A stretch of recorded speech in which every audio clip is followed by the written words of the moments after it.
maaga pa, Bongbong Marcos, Lisa Marcos, Martin Romualdez, bumaba na kayo sa posisyon. Mag-resign na kayo sapagkat hindi hihinto ang tinig na ito habang naririyan pa kayo. Ayaw na raw po nila ng extradition treaty.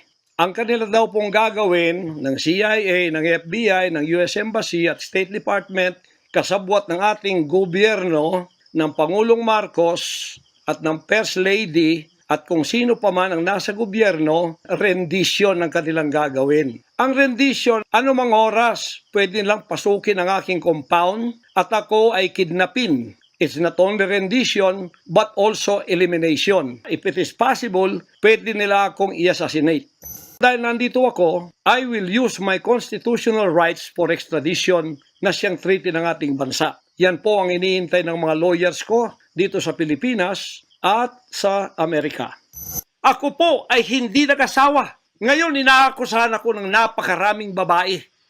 Ito po ang kasalanan ko. Pinayaman ako ng Panginoon Diyos, akala nila sa akin. Single ako, kaya pinag-aagawan ako. Pagkatapos na ako ay maghihindi, mapapahiya, ibabaligtad nila sa akin.